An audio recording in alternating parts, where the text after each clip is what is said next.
1973 में मेरी शादी हुई थी। हम तीनों बहुएं अपनी सास के साथ बड़े प्यार से ग्राउंड फ्लोर में यहीं रहा करते थे। हमारे साथ में मुसलमान रहते थे। 40 साल हो गए उनको रह के गए हुए यहाँ पर। हमारा उनके साथ बड़ा भाईचारा बना हुआ था। हम राखी बंधवाने के लिए वो मेरे बच्चों को बुलाते थे। होली दिवाली हम साथ मनाते थे। उन बच्चों को बड़ा शौक था, मैं उनको बुलाती थी दिवाली में पटाखे वटाखे चलाने के लिए। होली बच्चे को बड़ा शौक था, होली खेलते थे मेरे बच्चों के साथ खेल।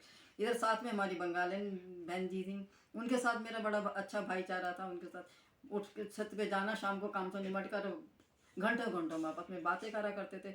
उनके साथ मिसिस कोहली थी, उनके साथ हमारा A6 के अंदर उनका बहुत अच्छा हमारा रिलेशन था। उस उनके साथ A7 के अंदर गंभीर साहब थे, उनके साथ हमारा बहुत अच्छा था, आना जाना था, बड़े प्यार से रहते। सामने हमारे शर्मा जी रहते थे, उनके साथ भी अच्छा रिलेशन था, कभी लड़ाई झगड़ा किसी से नहीं हुआ।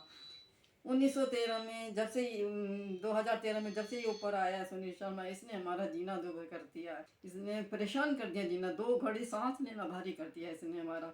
रातों की नींद खत्म कर दिया, भूख प्यास सब खत्म कर दिया। मैंने ऐसा इंसान आतंकवादी नहीं देखा। इसने सबसे पहले हमारा चौक एक्सटेंड करा, हमारी परमिशन करा। हमने बतेरा कहा कि देखो ये हमारे को छोटा सा टुकड़ा है हमारे चौक का, हमें यहाँ हवा और चाहना चाहिए, यहाँ तुम नहीं कर सकते उसको एक्सटेंड। नहीं माना, तेरे से जो होता कर ले, मैं तो बढ़ाऊँगा। उसके बाद इसने बाहर छज्जा अपना बढ़ाया, कवर कर लिया। चलो हमने कहा चलो कोई बात नहीं, तूने अपना छज्जा कवर कर लिया, कोई बात नहीं। सारे कमरे इसने बड़े कर, तोड़ फोड़ कर होती रही इसकी, सारे कमरे इसने बड़े कर लिए। आगे छज्जा इसने 7 फुट का बढ़ा लिया। और मेरी किचन के ऊपर इसने फ्लैश बनाई है, मेरे मंदिर के ऊपर इसने फ्लैश बनाई है। ये कहाँ का दस्तूर है? किचन के ऊपर ही कोई इसके लिए बोलने के लिए तैयार, MCD वगैरह कोई नहीं तैयार कि इसको ऑब्जेक्शन करें, इसके लिए अगेंस्ट कुछ बोलें। जब ये यहाँ शिफ्ट हुआ, शिफ्ट होने के बाद सबसे पहले ये मेरे गेट पर आया अगले दिन कि ये बेल बजाई। हमने खोल के देखा तो ये खड़ा होता। हमने कहा बोलो क्या काम है? ऐसा है, मुझे ऊपर छत के ऊपर अपने मेरे एक टीवी आगे है, एक टीवी मेरा पीछे है, मुझे एंटीना का तार लगवाना है। मैंने कहा तार लगवाना है? कैसा तार, कौन सा तार? यहाँ छत पे क्यों लगेगा भैया? तो अगर तुम्हें अपनी टीवी का तार लगवाना है तो अपनी छत पे लगाओ, इससे तुम्हारा क्या मतलब? हमारा तो सेपरेट गेट है, सेपरेट जीन है। तुम हमारे गेट से तुम्हारा कोई मतलब नहीं, हमारी छत से तुम अपनी छत पे लगाओ। नहीं जी, मैं तो तुम्हारी मेरी क्या है यहाँ, तो मैं तो यहीं लगवाऊंगा। फिर मैंने जो है नहीं लगने दिया। 2-4 लोग इकट्ठे हो गए, ये देख के भाग लिया। उसके थोड़े दिन के बाद मुझे पता चल गया था कि ये आतंकवादी बदमाश है। तो जब मैं घर में अकेली होती थी, मैं गेट का ताला लगा के रहती थी। मेरी गोदी के अंदर 2 महीने का बच्चा था। इसने बेल बजाई, मैंने आई देखा तो ये था। क्या लगा गेट खोलो? मैंने कहा काहे को खोलूँ गेट, क्या काम है? मुझे अपने AC लगवाने हैं 2, एक यहाँ एक यहाँ। मैंने कहा ये भाई अपनी जगह में लगाओ, मेरी जगह पे कैसे आएगा तू लगाने के लिए? मैं नहीं गेट खोलूँगी, तेरे से जो होता कर ले। कि नहीं नहीं खोलेगी। तो उसने क्या करा, 2 मंजिल लकड़ी की सीढ़ी लेकर आ गया और ऊपर चढ़कर मजदूर से लगवा लिए। मैंने पुलिस को कंप्लेन करी, पुलिस ने कोई एक्शन नहीं लिया। कोई भी कहा कि तुमने इनकी जगह पे क्यों लगाया AC, क्यों नहीं। कपिल देव ने अपने 2 ऊपर के 3rd और 4th फ्लोर इलीगल बनवाए थे। सुनील शर्मा ने आते के साथ सबसे पहले उनकी कंप्लेन करी और वो दोनों फ्लोर तोड़वा दिए। और वो दोनों फ्लोर तोड़वाने के बाद इसने हमारी छत की बाउंड्री पार्टीशन वॉल भी तोड़वा दी। वो क्यों तोड़वाई? वो इसलिए तोड़वाई कि 2nd फ्लोर, कपिल देव की 2nd फ्लोर की छत और हमारी 2nd फ्लोर की छत एक हो गई थी, जो मैं इनकी छत पे कब्जा कर लूँ। जो कपिल देव का जो मलबा था, पुराना फ्रिज, टीवी, बेड, आड़ का सोफा सेट, सारे आड़ का भरता उसने हमारी छत पे भर दिया। इतना मलबा भर दिया कि 7-7 फुट ऊंचा हो गया था। इतना ऊंचा मलबा इतना भर गया। शाम को जब मेरे बच्चे ऊपर गए, हमारा जिन बंद कर दिया, रास्ता बंद कर दिया, गेट बंद कर दिया, घुसो ससुरो तुम कहाँ से घुसोगे? बच्चे जब ऊपर गए थे देखे तो हाय राम, हमारे छत पे इतना मलबा, हम अंदर घुसेंगे, हमारा जीना वो गेट भी बंद कर दिया। तो बच्चे कूद कर गए, कूद कर उन्होंने रातों रात वो सारा मलबा उठा के वहीं फेंका, कपिल देव की छत पे फेंका, छत खाली करी उसकी, तब घुसे। फिर हमने पुलिस को कंप्लेन करी, पुलिस ने तब भी कोई एक्शन नहीं लिया कि क्यों तूने तोड़ी है, क्यों किसने तोड़ी है। वो वॉल बेटा हमने जो है 4 दफ़े बनवाई, 4 दफ़े इसने तोड़ी। चौथी दफ़े क्या कहता है कि ये वॉल नहीं बनेगी। हमने कहा क्यों नहीं बनेगी? कहता नहीं बनेगी, तुमसे जो होता कर लो।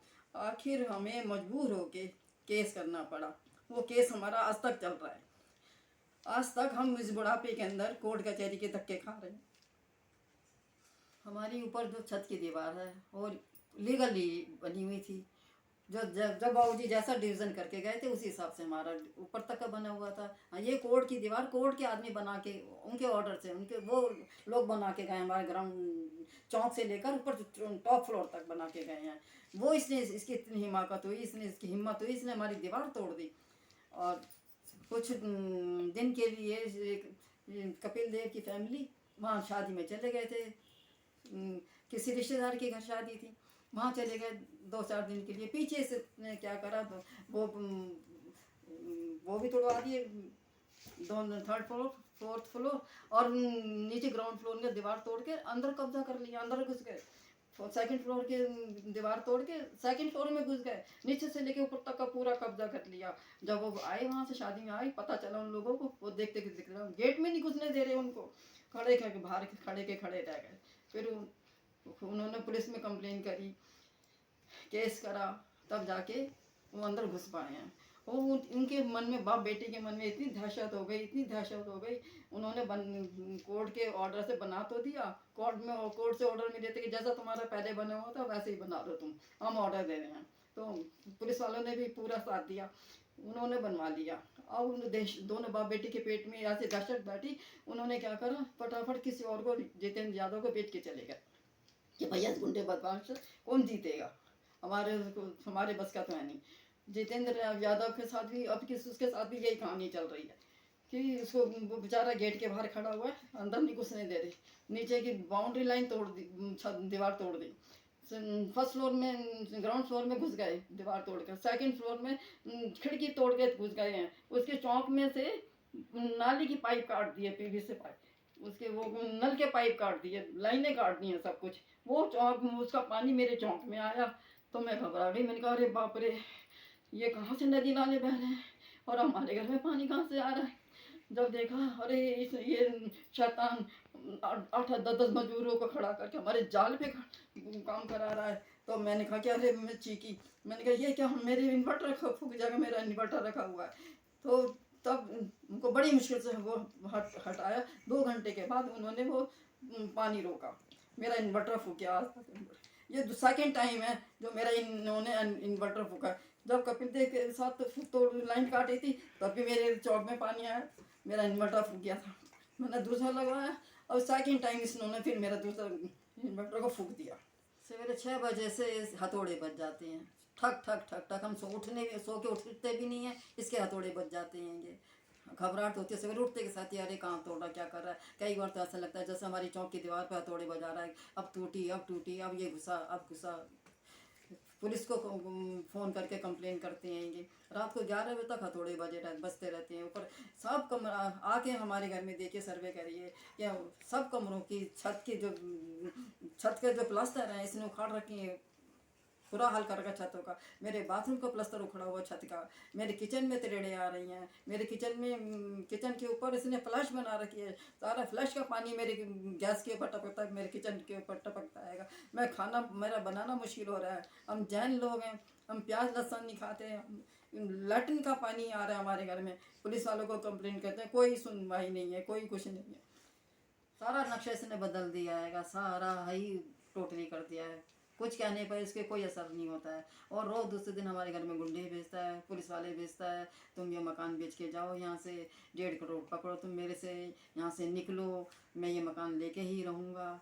आए दिन हमें ये धमकियाँ मिलती रहती हैं। मेरे को ये कहता है, तेरी बेटी को गुंडों से पिटवा दूंगा, गुंडों से उठवा दूंगा, 3-3 मंजिल की रोडी में दबवा दूंगा, तेरे कारपोरेशन के पानी के अंदर ऐसा केमिकल डलवा दूंगा, तेरा पानी सूख जाएगा। आए दिन कैसे हमें धमकियाँ देती हैं। मेरी आप लोगों से ये विनती है, गुजारिश है, हम 8 साल हो गए हैं इसकी ये धमकियाँ सुनते सुनते, इसकी आतंकवाद के ये देखते हुए, तमाशे देखते हुए हम बहुत दुखी हो गए हैं। ना हमसे खाना खाया जाता है, ना हमें नींद आती है, ना हमें भूख लगती है। आप हमारे साथ दीजिए। मैं ये नहीं कह रही, आपकी समझ में जो आता है वो करिए। अच्छा करना चाहते हैं तो अच्छा करिए, बुरे का साथ देना चाहते हैं बुरा करिए। तो आपकी समझ में कुछ तो आता होगा ना, क्या है ये हमारे साथ गलत हो रहा है या सही हो रहा है, आप बताइए। मेरी गुजारिश है आपसे, आप कि आप हमारे साथ दो, आप हमारे साथ दो। एक अच्छी कॉलोनी है, हम 1960 से इस कॉलोनी में रह रहे हैं, इस मकान में रह रहे हैं, एक अच्छे नागरिक की तरह से रहे। हमारा कभी किसी से झगड़ा नहीं हुआ। 8 साल से इसने जीना दूभर कर रखा, हमारा सांसें लेनी दूभर कर रखी है, हम खुली हवा में सांस नहीं ले सकते। इसने जीना दूभर कर दिया है हमारा। आप हमारा साथ दीजिए, आप हमारा साथ दीजिए, आप हमारा साथ दीजिए।